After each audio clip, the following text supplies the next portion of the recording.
தொழுகை நடத்தினால் அவ்வளவு பெரிய வீரர், பலம் மிக்கவர். தொழுகையிலே அல்லாஹு அக்பர் என்று தக்பீர் கட்டினால் அவர் தேம்பக்கூடிய தேம்பலின் சப்தம், அழுகையால் அவர் தேம்பக்கூடிய தேம்பலின் சப்தம் கடைசி வரிசையில் நிற்கக்கூடிய ஒரு வரை கேட்கும். அல்லாஹ் அக்பர். அடிக்கடி உமர் அவர்கள் விரும்பி ஓதக்கூடிய சூரா சூரத்துல் யூசுப். என்ன சூரா? சூரத்துல் யூசுப்.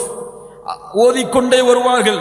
இன்னமா அஷ்கு பஸ்ஸி வ ஹுஸ்னி இலல்லாஹ். யாக்கூப் அலைஹிஸ்ஸலாம் தன்னுடைய கவலையை அல்லாஹ்விடத்திலே ஒப்படைத்த அந்த வசனம் வரும் பொழுது உமர் அவர்களால் அதற்கு மேல் செல்ல முடியாது, அழ ஆரம்பித்து விடுவார்கள். சுப்ஹானல்லாஹி ரப்பில் ஆலமீன். அவ்வளவு குர்ஆனுக்கு கட்டுப்பட்டவர் உமர் அவர்கள் சொல்கிறார்கள், 10 ஆண்டுகளாக நான் சூரத்துல் பக்கராவை மனனம் செய்தேன். எத்தனை ஆண்டுகள்? ஒரு சிறு குழந்தைக்கு இன்று கொடுத்தால் 10 நாட்களில் சூரத்துல் பக்கராவை மனனம் செய்துவிடும். உமருக்கு சக்தி இல்லையா மனனம் செய்வதற்கு? மஅதல்லாஹ். உமர் அவர்கள் சொல்லுகிறார்கள், எந்த ஒரு வசனத்தையும் நான் மனனம் உள்ளத்திலே கொண்டு போய் சேர்க்க மாட்டேன் அதை செயல்படுத்தாதவரை. யா அய்யுஹல்லதீன ஆமனு இத்தகில்லாஹ். ஈமான் கொண்டவர்களை அல்லாஹ்வை அஞ்சிக் கொள்ளுங்கள், ஹக்க துகாத்திஹ் என்று வந்தால் அந்த தக்குவாவை முழுமைப்படுத்தும் வரை அடுத்த வசனத்தை உமர் அவர்கள் ஓத மாட்டார்கள். சஹாபாக்களுடைய வழக்கம் இது, சஹாபாக்களுடைய முறை இது. அல்லாஹ் அக்பர். கண்ணியத்துக்குரியவர்களே, உமர் அவர்களுடைய பணிவை பாருங்கள், உமர் அவர்களுடைய பணிவை பாருங்கள். ஒரு முறை உமர் அவர்கள் தன்னுடைய அடியாளோடு தன்னுடைய வேலையாளோடு நடந்து செல்கிறார்கள். அப்போது ஒரு பெண்மணி குறுக்கே வருகிறார்கள்.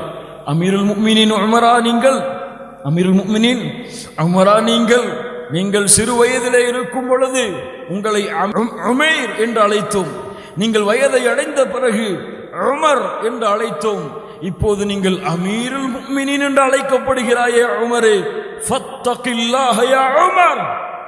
அல்லாஹ்வை அஞ்சிக்கொள் உமரே, ஃபத்தகில்லாஹ யா உமர், அல்லாஹ்வை அஞ்சிக்கொள் உமரே. அப்போது அருகே இருந்த அந்த வேலையாள் சொன்னார்கள், யா அமீருல் முஃமினீன், இந்த பெண்ணுடைய வார்த்தையை கேட்டுக்கொண்டு இங்கே நிற்கிறீர்களா? சொன்னார்கள், உனக்கு தெரியுமா, உனக்கு தெரியுமா, இந்த பெண் எனக்கு அறிவுரை செய்தால் காலையிலிருந்து இரவு வரை நின்று கொண்டே கேட்பேன், தொழுகையுடைய நேரத்தை தவிர. தொழுகையுடைய நேரம் மட்டும் தொழுகைக்கு சென்று திரும்ப வந்து மீண்டும் இந்த பெண் சொல்வதை கேட்பேன். ஏன்? இந்த பெண் தன்னுடைய கணவனுடைய விஷயத்தை பற்றி முஹம்மது ரசூலுல்லாஹ் ஸல்லல்லாஹு அலைஹி வஸல்லம் அவர்களிடத்திலே கூறியதை அல்லாஹ் கேட்ட பொழுது நான் இந்த பெண்ணுடைய அறிவுரையை கேட்க மாட்டேனா? யார் அவர்? யார் அந்த பெண்மணி?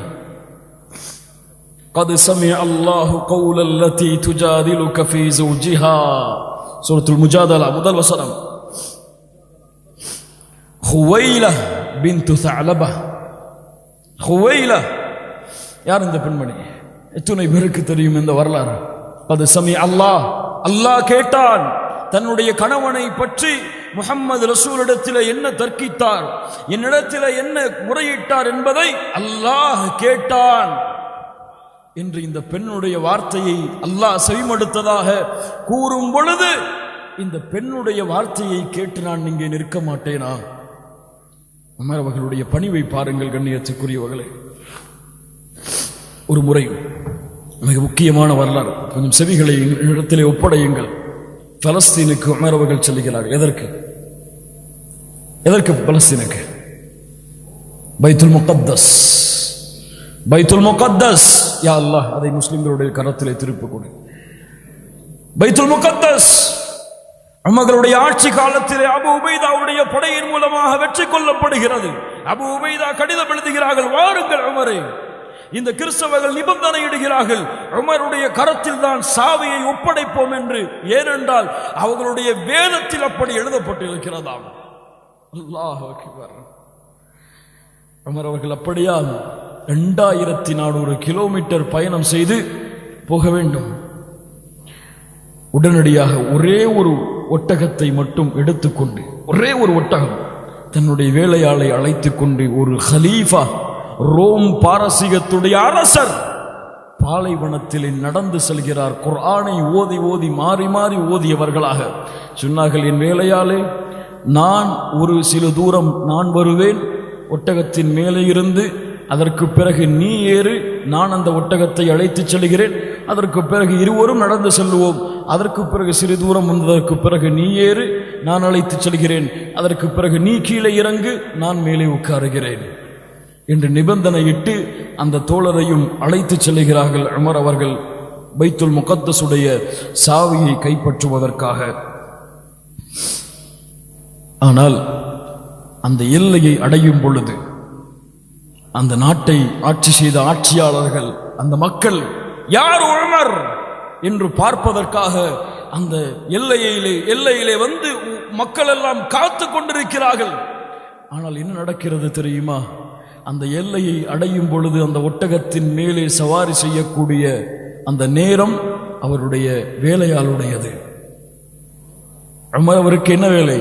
அந்த ஒட்டகத்தை அழைத்து வர வேண்டும். எல்லாரும் நிற்கிறார்கள். அமீருல் முஃமினீன் ஏறி உட்கார வேண்டும், இறங்கு. அதே நிலையிலேயே உள்ளே செல்லுகிறார்கள். எல்லோரும் மேலே உட்கார்ந்த தோழரை அமீருல் முஃமினீன் என்று அழைக்க ஆரம்பிக்கும் பொழுது அபு உபைதா ஓடிச் செல்கிறார்.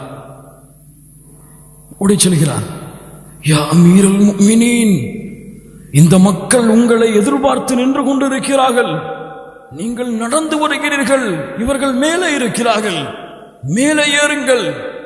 என்ன ஆடையை உடுத்திருக்கிறீர்கள் அமீருல் முஃமினீன்? 14 ஒட்டுகள் இருக்கிறது. சுப்ஹானல்லாஹ், அமீருல் முஃமினீன் கலீஃபா, 14 ஒட்டுகள் உங்கள் ஆடைகளில் இருக்கிறது. இதோ ஆடை, இதை உடுங்கள். இந்த மக்கள் கண்ணியத்தை எதிர்பார்ப்பார்கள் இதில். இதோடு நீங்கள் உள்ளே வாருங்கள், அதுதான் எங்களுக்கும் கண்ணியம். என்ன மாறும்? உமர் மாறிவிடுவாரா? கொடு அந்த ஆடை. வாங்கி அணிந்தார்கள். பார்த்தார்கள், உமராகத்தானே இருக்கிறார். உமராகத்தானே இருக்கிறார். அபு உபைதா கலந்து எறிந்து சொன்னார்கள், யா அபா உபைதா, முஹம்மது ரசூலுல்லாஹ் ஸல்லல்லாஹு அலைஹி வஸல்லம் அல் அமீன் என்று ஒரு சாட்சியை உங்களுக்கு கொடுத்து இந்த சமூகத்துடைய பொறுப்பாளியாக உங்களை மாற்றியதால் நீங்கள் மட்டும் இந்த இடத்திலே இல்லாமல் வேறொருவர் இருந்திருந்தால் இந்த சமூகத்திற்கே பாடமாக ஆக்கியிருப்பேன். அதை நீங்கள் கூறிய வார்த்தைகளை நீங்கள் கூறாமல் வேறு யாராவது கூறியிருந்தால் இந்த உலகத்திற்கே பாடமாக அதை ஆக்கியிருப்பேன் சொன்னார்கள். உமர் இப்னுல் கத்தாப் ரலியல்லாஹு அன்ஹு உள்ளத்திலே எழுதப்பட வேண்டிய வசனம், ஒவ்வொரு நாளும் ஒவ்வொரு முஸ்லிமும் தன்னுடைய நாவால் கூறப்பட வேண்டிய வசனம், நஹ்னு கௌமுன் அஸ்ஸனல்லாஹு பில் இஸ்லாம், நாங்கள் ஒரு கூட்டம் இஸ்லாமை கொண்டு மட்டும் கண்ணியப்படுத்தப்பட்ட கூட்டம். நஹ்னு கௌமுன் அஸ்ஸனல்லாஹு பில் இஸ்லாம், இஸ்லாமை கொண்டு அல்லாஹ் எங்களுக்கு இந்த கண்ணியத்தை வழங்கினான்.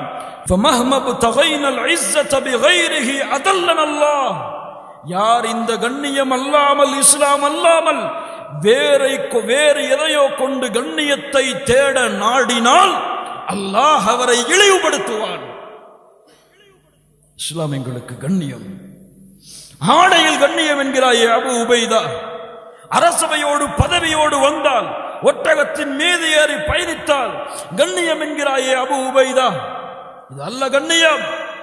எங்களுடைய கண்ணியம் இஸ்லாமை கொண்டுதான். இவர்கள் மதித்தால் என்ன, மதிக்கவில்லை என்றால் என்ன, இஸ்லாம் தான்.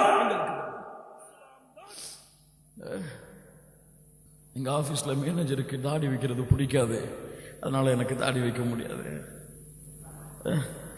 பேண்ட கரண்டைக்கு மேல போட்டா எல்லாரும் ஒரு மாதிரி பார்ப்பாங்க, அதனால அது ஒரு கண்ணியம் இல்லாத ஒரு செயல் மாதிரி இருக்கு, அதனால என்ன செய்ய முடியாது. என்ன ஒரு சமூகம் பாருங்கள், இஸ்லாமை கொண்டு கண்ணியத்தை தேடக்கூடிய சமூகம்.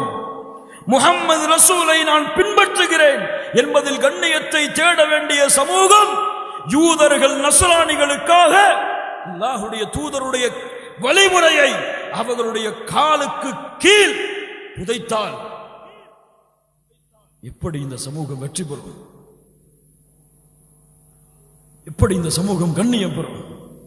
லா இலாஹ இல்லல்லாஹ்.